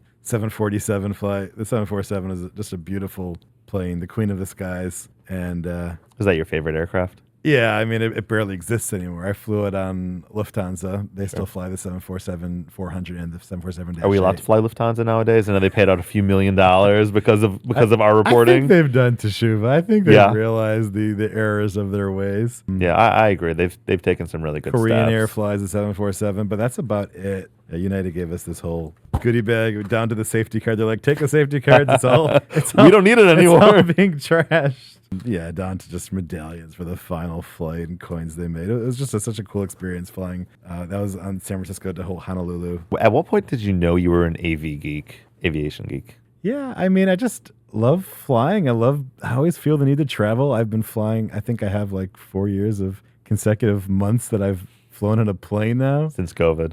Yeah, pretty much. It's a bit of an addiction, I suppose. But I love constantly moving and I just love everything about it. I love the feeling of being in the clouds. I think it's the most incredible feat of humanity. Yeah, absolutely. Like literally, I know it's been around for like 60 years. And a journey that would take years or couldn't be done in a lifetime could be done now. And we complain, oh, that's a 15-hour flight. It's so long. That flight took years. Years. They couldn't do it. It didn't exist. Yeah. It's amazing. And what Elon's trying to do with SpaceX. And I mean, I think in our lifetime, it's going to be here to Australia in 30 minutes. Yeah, that would be awesome. I think that's going to happen. I think the entire global economy. But will you go to Mars? I don't think so. Yeah. I don't think so. Would you? Yeah, it would be a tough sell, I think. Yeah. I mean, there's only certain windows they could land in. But the moon might be more feasible. Yeah. We'll see. Yeah, if there are daily flights to the moon. Even just outer space, and when that becomes more affordable, I can't wait to use my miles for something like that. I missed out on the opportunity to fly the Concorde on miles because that was always bargain, but that was before my time to fly supersonic on the Concorde. Boom, we'll see, Boom is a new jet manufacturer, you'd call them, I guess. Yeah. That's trying to make another supersonic the problem with the commercial Concorde jet. and why the Concorde failed was just that first class became so nice, and Concorde was all coach configuration, charging more than a first class flight. I mean, just flying on Lufthansa first class, I flew earlier this year, and they give you little rubber duckies to take home with your Lufthansa first class terminal for the bath that they have in the. These are in the famous lounge. rubber duckies, by the way. If you don't know about these, the Lufthansa first class terminal in Frankfurt is. People have collections of hundreds of these guys. Oh yeah, and they change them constantly. Yeah, they're always changing. Yeah. That's so fun. There's these little parts of like the mileage world that the people in it's like you said, it's the best hobby. It's really the best hobby. And if you know that you call the lounge beforehand, and they get kosher food for you when you're there, and Sure. they'll drive you in a Porsche up to your plane. Just the little things. It's really fun. And so the fact that it takes 7 hours to fly instead of 3 hours, it's not that consequential when you're flying in that kind of luxury. Historically, so will Concorde come back? Will Supersonic Jet come back? Maybe. yeah, Tough business model. it is. Historically, a lot of kosher consumers would not travel to Yehopitzville on vacation, even if it's a beautiful place, because there's no kosher food, right? A lot of people, I don't mean to hate on New York at all, but they used to certain creature comforts.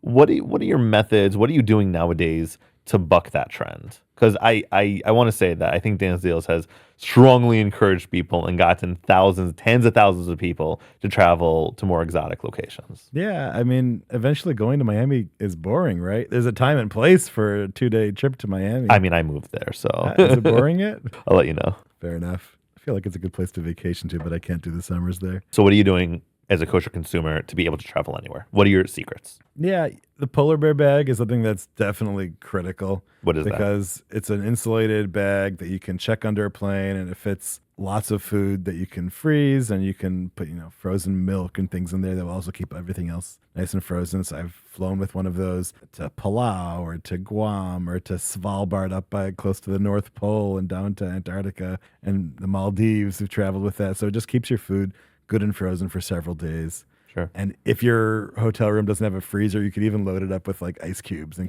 Been there, done that. keep food frozen. It's amazing. I've done a 2-week trip with the polar bear. Yeah. So that's fantastic. The Hot Logic is something very cool. Game changer. It's an absolute game changer. You could bring it, a little like oven-like device, but it's small and portable, folds up to nothing. You can plug it in on a plane and have, even if the plane doesn't have kosher meals, you could warm up your own meal. Sometimes the kosher meal, the salad tray is all frozen or the food is frozen. You could pop it in there and you'll have hot kosher food. Do you ever get scared using the Hot Logic on a plane? I've seen flight attendants use it. Really? Yeah. Really? Yeah. So they're So not no, scared of it. You're not scared. Nah, I've used it, and the outlets, they only allow a limited amount of power. I think maybe today you mentioned. Yeah, my laptop wouldn't charge on the plane unless it was off. But the Hot Logics, they draw so little power that it's not a problem. Right. And they have two sizes. You could do 9x13 in a Hot Logic or just a little serving, and they really did change. Yeah, I mean, the we always market. used to travel with a big toaster oven, but this is a nice replacement. Now we still sometimes might bring a toaster oven too, depending on the trip. Betty Crocker is great. Betty Crocker's also awesome. Yeah, I mean, the pizza oven, eggs, pizza on it, everything. Yeah, everything. Brownies. You literally cook anything on that Betty Crocker. It's pretty great, and they even come in red and blue. Yep. If you want to use it as a grill to cook your hot dogs and burgers, then want to cook your pizza and what have you. Yeah, so I don't let that aspect stop me. You just go to any kosher, takeout counter, and you could have them make meals, or you could even do it yourself by buying tinfoil pans and just, I know there's a lot of double wrap stores. them, and you could warm it up anywhere. There's some kosher stores that sell prepackaged meals. Do you like that, or you like doing it yourself more? Yeah, it just depends on the trip. I've done, pomegranate meals. I've done, I'm not sure they're the same quality as they used to have, but it's nice. It's convenient.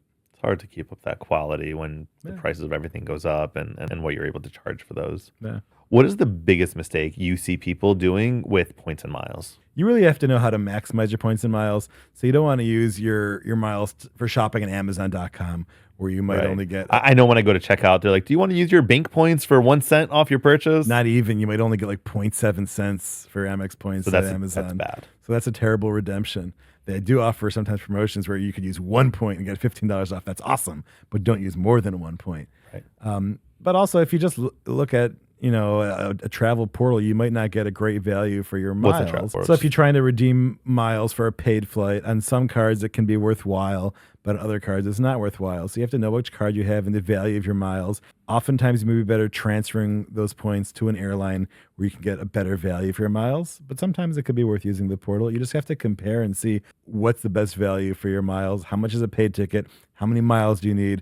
which partner airlines might be really good to redeem them with, and that way you could maximize your redemption. There's the boarding passes from one of the crazier things that I've done, which is when I flew home from my smicha program in Los Angeles at Orachan and Chabad to Cleveland. I made about 14 stops. Why did I make 14 stops? Well, I flew from Dallas to San Antonio, and then from San Antonio to Dallas, and back and forth, and to Austin, and to Houston. And you kept all these boarding passes. Yeah, I kept the boarding passes. Why not? They had these flights which were dirt cheap, and every flight that you took, you got 10,000 bonus miles. So different bonus miles. I got elite status, and so that was fun. How many boarding passes have you kept in general? I keep all my boarding passes. I've got a full thousands of boarding passes. Down to my Singapore suites experiences where I've had, couples suite on a Singapore plane with my wife where we flew to JFK to Frankfurt and then to Paris. Yeah, just hang on to them. Tell me my boarding passes. There's more boarding passes. So this isn't even a fraction. This is the boarding passes from the United Island Hopper where you stop and go from Honolulu to Majuro to Palau.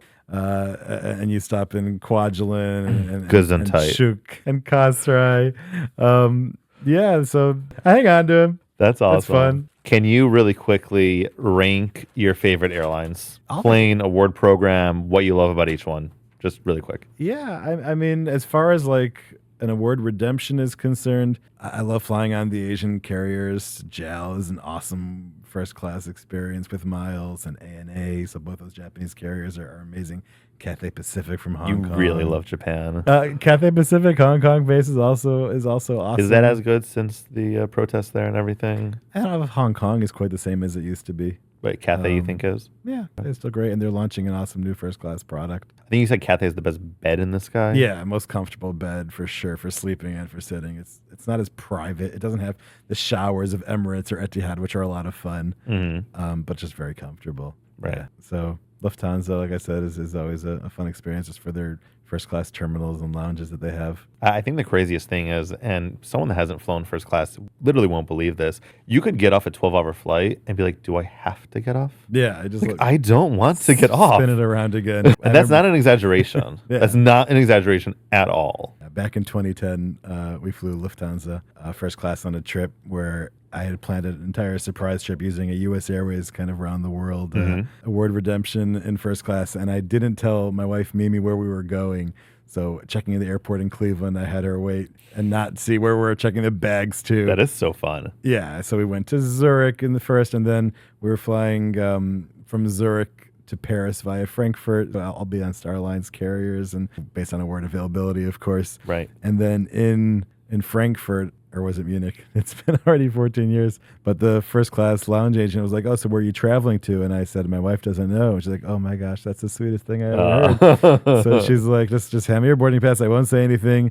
And she's like, okay. Then we're in the first class lounge. So like the driver will come pick you up from the first class lounge and drive you to the plane. And the driver, when he brought us to the plane, said to hang on here for a minute because he was told that she didn't know where we were going. So the driver went onto the plane, told the pilot, don't announce where we were going to. And then, so on that flight, they never announced this is the plane going to XYZ, going to Paris. They didn't say a word about it. All the other passengers on board are freaking out. Where are we going? I assume they used their boarding pass and went through the regular gate. We just climbed up the plane from the bottom on the tarmac. Oh, wow. You go straight from the Lufthansa lounge onto the plane. Correct, yeah. So you're going onto the tarmac and you just take an elevator up to the plane. And so on the plane itself, the flight attendant asked my wife if she figured out where we were going yet, and they had to give announcements in French, and she said, they also speak French in Geneva. That's amazing. So that was pretty incredible. Wow, that's incredible. What got you to move into the credit card miles and points space on DansDeals? Because the first deal was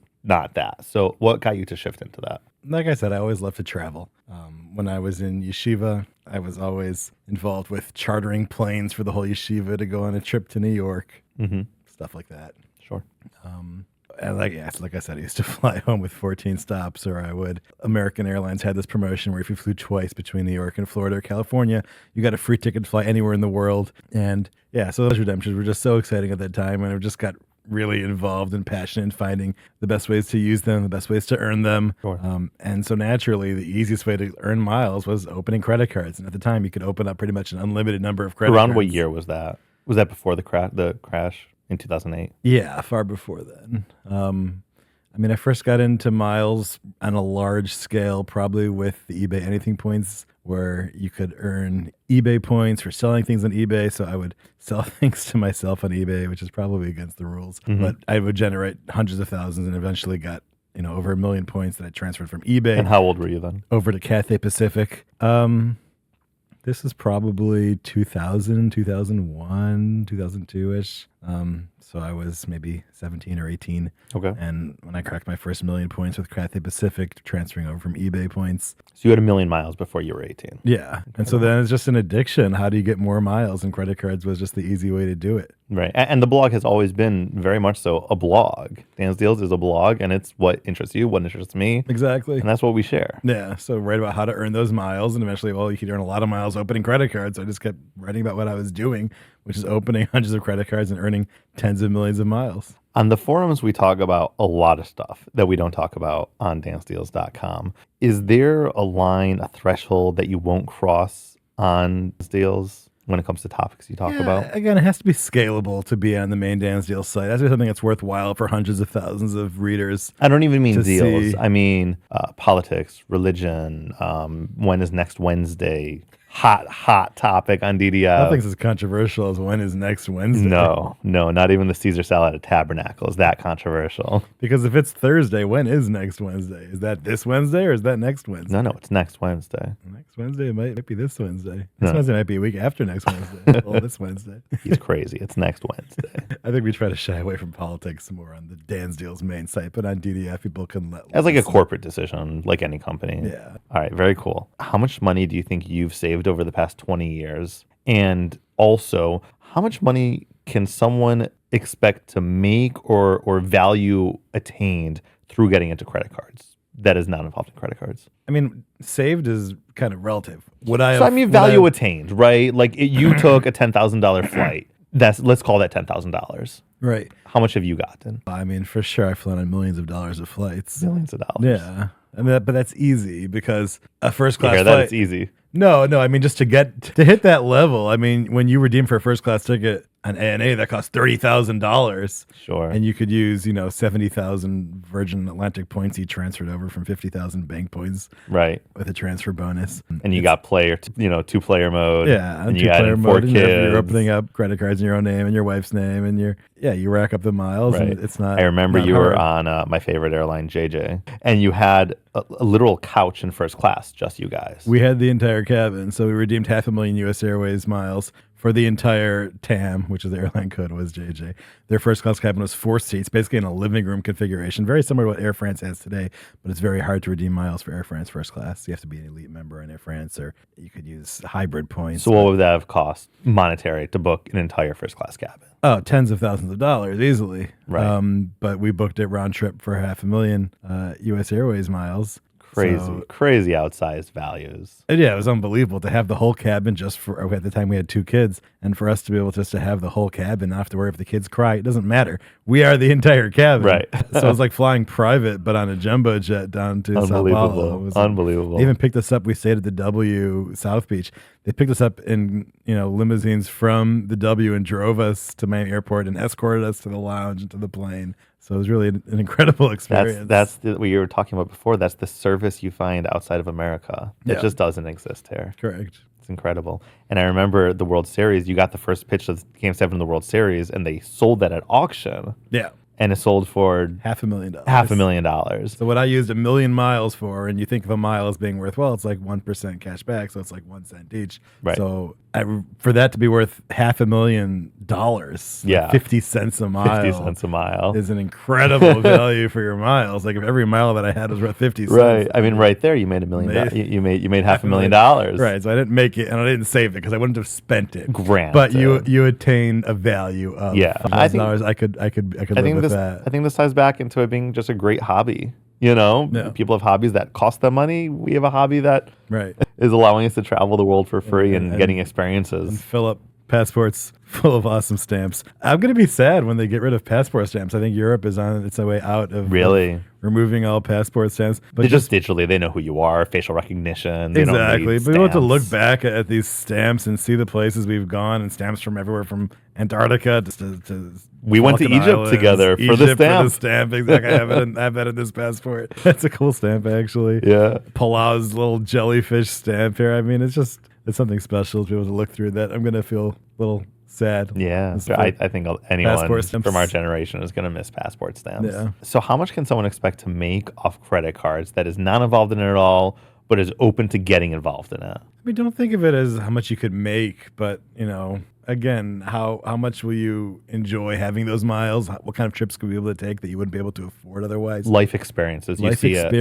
Memories, travel with your family, travel to see family. It opens up doors that wouldn't be open otherwise. People with relatives living across the world that they see once every 10 years, they can see them. So yes, is your dream to fly in first class? Yeah, you could do that. You could fly in flights that regular people can't afford. Sure. Right. So you could easily obtain. So it's not about the monetary gain as much as... I think it's a monetary gain, but it's just a life fun experience. Hobby. It's a fun life experience, fun memories. Right. Yeah, I mean, growing up, we always traveled. Winter break, our parents would fly us somewhere. Definitely not in first class, not internationally. Yes. But yeah, and a lot of people... And it creates nice memories. I think there's a misnomer about miles in general that people think you have to go to Bora Bora or the Maldives or first class in Etihad and Emirates. But like, no, a family of 6 can fly from New York to LA and have an amazing time in Yosemite Valley that they wouldn't be able to have otherwise, or go to, Big Sur.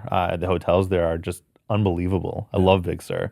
And you got the Hyatt up there. And even Death Valley is crazy beautiful. America is honestly, totally unbiased here. It's the most beautiful country in the world. The most diverse. Yeah, by a long shot. There's a lot to see. National parks in Utah and in Yellowstone. There's so much. And that's not even getting into Hawaii and Alaska. Right. And those are just so exciting. If you haven't been to Hawaii or Alaska. Yeah, absolutely. Yeah, and you could get there in miles, and that's a great redemption for a family. Very easily. Alaska's very, very affordable. Right. It's a long flight. It's about 8 hours. We flew from Newark to Anchorage. But wow. It's an amazing place. Beautiful, just beautiful. So exotic feeling. So beautiful. What do you choose, Hawaii or Alaska? Well, do you like hot or do you like cold? They're both beautiful. They both are super unique. You really need to experience both of them. You've been to Hawaii how many times? Too many. I'm going to out you right now. You're Hawaii. You're acting like it's this toss-up. How many? It's probably at least 18 times. How many months have you spent in Hawaii? Years now?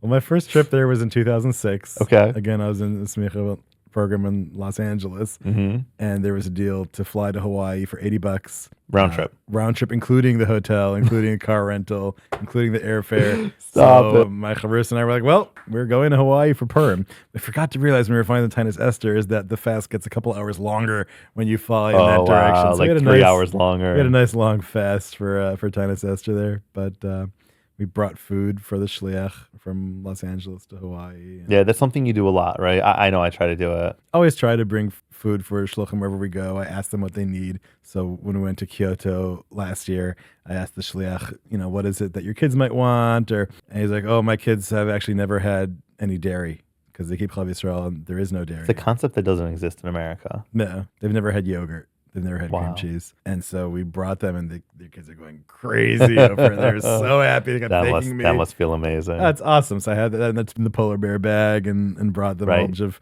or in Alaska, I asked them, and they're like, donuts. The kids would love some donuts. Right. So there's amazing donuts here in Cleveland at Unger's Bakery. So we brought a few dozen donuts and gave them to the kids there, and they're loving it. So beautiful. So it's always nice because these Chabad shluchim in these far-flung places, their kids don't get treats like that ever. Right. So to be able to bring something unique like that, and they're like, "How did you get it here? It's perishable." Like, well, we have this polar bear bag. Right. That's fantastic. Is there anything that people should remember about Black Friday shopping?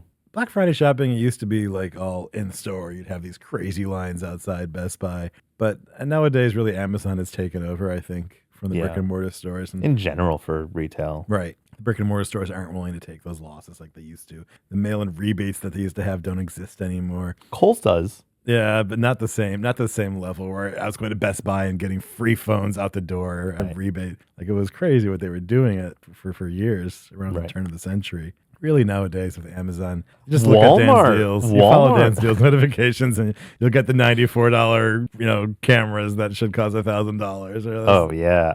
There was a Prime Day in October just now, and I got 27-inch computer screen with speakers built in for $20. Yeah. And that was live at 3 a.m. I Yeah. shared it. There was like sofas like this beautiful 3 a.m. sofa. drop is a nice little hack. You really got to stay up at 3 a.m. on Prime Day and Black Friday and Cyber Monday and wait for that drop.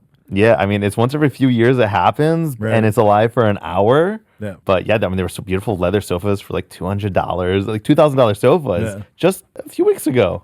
And they sell It's out crazy. pretty quickly, even at 3 a.m. Oh yeah, no question. Or they fix it. It's an algorithm. Because what people have to understand is 3 a.m. is specific time where a lot of these companies are based, especially Amazon, and that's when they're setting the new prices. And they're changing on Prime Day, on Black Friday, on Cyber Monday. They're changing millions, tens of millions of ASINs is what they call it over there, and Product locator numbers. And some just slipped through the cracks. They left a coupon on that's not supposed to be there, or with the free was it the free handyman services that they had Yes. on Amazon? I got my playground set up in my backyard with that, which was great. incredible. Yeah, so that happens. So shop online for Black Friday. It's not in store anymore. Yeah. Sign up for DansDeals notifications. Exactly. WhatsApp. We got a new app going on. Got DansDeals app. What are some of your favorite stories that Dan's dealers have shared with you over the years about how the site, has affected their lives? Yeah, I mean, stories like being able to travel to, a sick grandparent in Israel. Mm-hmm. Wouldn't be able to afford otherwise, but this way they're able to take the whole family to do that. Our grandparents traveling to see their grandkids Right. abroad. Those stories are always Yeah. awesome. Some of my favorites are there were some shidduchim made through Dan's Deals And DDF. and DDF. There was a DDF member, Judah, that passed away, and we got to raise money for him and for his widow and their kid at the time to help support them when they really needed it. It's really a community on DDF. It feels like a family. Yeah. Some of the other incredible stories was reuniting that sitter, that old prayer book was that from the Holocaust, I think? Do you remember? Even older, but Even it was- older. I think it was from the 19th century. Wow. With their family. Yeah. They were able to find it with their family. Just tracing lineage. To have a Jewish burial for, remember we were able to help That's identify the names for Jewish burial. And there's a lot of cool stories for sure. It's incredible. I think even one couple mentioned in the New York Times in one of their dating profiles that they had somehow encountered each other through Dan's Deals. I mentioned Dan's Deals in the article. And like, yeah. Was it like the Delta flight maybe or I don't something? They were both on it. It was a always long chance time ago. encounters. The Hashgacha Pratis that you see, the divine providence that you see just in everything and every little detail, when flights go wrong and something happens. Our aunt Yes. was caught in Chicago during the great blackout and wound up meeting her future husband there during that blackout. That's right. So whenever I travel and something bad happens, I think, okay, we move on, we improvise. This is meant to be for some reason. And I think if you go with that attitude that it's meant to be and that there's a reason for these bad things that are happening that you just don't realize yet, might not realize now, you might not realize 10 years from now, but time and time again in my life, I've seen that. Yeah. So you go roll It's the an punches. attitude. Yeah, you roll the punches and you make the best of it. And there's a reason why you're there, and you just have to figure out what the reason is. So be open to new experiences. beautiful. And to make the best of it, even when that flight's canceled. There's a reason for that. So Right. I don't know. I strongly believe that. I was going to Cabo the other week to there's a dune there, most unbelievable kosher property, Yeah. in my opinion, in the world. And Better than Bahamar? Oh, I mean, I love the Bahamar. The Bahamar for family travel, I feel like, is amazing. no question. The Bahamar is incredible for family, incredible for the water And to park. use Hyatt the points for that kosher. experience where you get free kosher breakfast there and Yes. just unbelievable kosher food. It's so amazing. And it's so easy to get to Nassau. It's nonstop flights. Yeah, no question. So many places. But the Zadune quality. Cabo. Sorry. The Zadune in Cabo, exactly. It's a Ritz-Carlton reserve property. There's like maybe 7 in the world. Right. The level of service is again, it's outside of America. And the level of service is just unparalleled. Is unparalleled. You have your Taswani and Butler. You talk to them on WhatsApp, and they have a kosher chef there that's cooking you everything with a full-time mashgiach, separate kitchens. They'll make you anything you want. The awesome. menu is amazing. They have this like Mexican cholent that is like unbelievably good. You would never guess how good it is. And Anyway, my flights there, though, you remember what happened there? That was a bit of a disaster. I think I had like 8 different flights there and back. But yeah, it's all His practice. It's all divine providence and for good things. So that's good. So we talked about some of your favorite airlines. What are your favorite hotels in the world? Hotel brands, hotel redemptions. What are your favorites? I love the Park Hyatt brand. Yeah. The service there is always elevated. The U.S. Park Hyatts are not great. I don't love the U.S. Park Hyatts, but some of the foreign ones, Sydney, Melbourne, were such great experiences. In Tokyo, Kyoto, like I mentioned before, Paris, Zurich. There's some really, really great Park Hyatt hotels. They're special. They're special. They blend in with the locale so nicely, where it's just like you feel like Paris for me now. Part of it is Park Hyatt. How can I not stay there? It's like just part of the experience. Right. The smell of it, like just getting you. Now I'm back. I love that. Fairmont Hotels, obviously. Yeah, of course. There's Fairmont's, the Kealani in Maui, the Pacific Rim in Whistler, in Vancouver. Banff. Yeah, the Lake Fairmont Louise. Banff, Lake Louise, Jasper. Those are all awesome. The best. I was just there. The view from your room in Lake Louise, I mean. It was unbelievable. Yeah, just the most unbelievable view and feel. But even like the Fairmont in Pittsburgh, we went over COVID. Yeah. I took my kids to Pittsburgh, which is a 2-hour drive from Cleveland. Right. And there was an Indians game then, and it was COVID, so they were playing these games with empty ballparks. Sure. But from our suite that I got with my Fairmont Platinum for Life account for free, we were able to watch the baseball game. Clear view. There's even binoculars in the room. You can see even better from the view. You see straight to home plate. Right. So that's just a simple like Fairmont Pittsburgh, but it was awesome. That is awesome. I think points-wise, Hyatt is so far ahead of everyone else. Yeah, Hyatt really gives redemption. The best value overall. They've had a lot of new partnerships with Mr. and Mrs. Smith and some all-inclusives that might not be as great of a redemption value as what they used to be. I feel they're like 10 years overdue for a devaluation, and I don't want to jinx anything, and it's amazing, but I think they see that value that you talked about earlier of actually having loyal members. Yeah, and I think a lot of the old Starwood program executives went to Hyatt. They didn't stick with Marriott. And so Marriott doesn't seem to really get loyalty anymore. Maybe they're just too big that they don't care. Whereas Hyatt is small enough they can't. that they have to have a niche, and their niche is having these aspirational values. Right. Right. They give you upgrades with status. Yeah, you can confirm suites in advance with Hyatt. Marriott wouldn't dream of that. Yeah, so there's a lot of value in that. Hilton has been on the up and up, though. Hilton has been getting better. They took away the SLH portfolio from Hyatt, and there's some great redemptions in that hotel portfolio. Right, and obviously the Waldorf Astoria brand is fantastic. Yeah. The one in Jerusalem is that's the best hotel in Israel, in your opinion? You know, I think maybe it's not what it used to be. Definitely food-wise, it's not what it used to be. Oh, wow. Post-COVID or? Post-COVID, yeah. Same story for the Ritz-Carlton, Herzliya. I love staying in both those hotels, but both have gone downhill. Maybe they just need some more higher-end competition over there. The Intercontinental Jerusalem is opening. It's a tough country next for year. service. It's been saying next year for a long time. It's kind of like Cleveland Sports Championships. There's always next year. Always next year, that's right. But that should be some good competition there for them right across from the Great Synagogue. Nothing will ever compare to our Starwood trip around Israel. No, that was amazing, wasn't it? That was the most unbelievable trip. Our first time in Israel, you, me, brother David. And we used Starwood points in a lot at the Herod's Vital Spa. We stayed at the Sheraton Plaza in Yerushalayim. That was when the plaza was like the hotel. Aviv, Tveria, the Dead Sea, Haifa. There were Starwood hotels everywhere for like a few thousand points a night. Yeah. It was the year after the Lebanon War in 2007, 2008? Yeah. And then 2006 was the war. We 2006. We went 2007. We went 2007.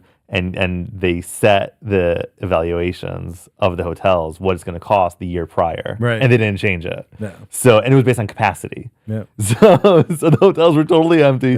Everything's a category 1, 2,000 points a night or something. 2,800 points a night. And we're staying at some of the nicest hotels in Israel. That was a fun trip. We went around for a month around Israel. There's nothing That like was our Israel. first trip to Israel. We'd never been there before, and I was 22 years old. Yeah, I was 15, I think. And but I said then I was going to take my kids back before they turned 22, and I did. Kids have been there several times. That's amazing. Yeah. Have you ever considered doing a paid subscription model to like exclusive deals? No, I kind of like just the free model. I kind of like that it should be open to everyone. It's a little bit in the name, right? Yeah, it's DansDeals, right? That's right. I don't know. It feels kind of strange to charge people for a premium service. People that are really in the know will maybe subscribe to different ways of getting notifications. Some might be faster than others. And you just have to be quick. But No, I don't think we're going to do a premium service. I mean, I'll never say never. Right. It's hard at scale because there's a lot of deals with low quantity that I end up posting most of the deals like on the daily.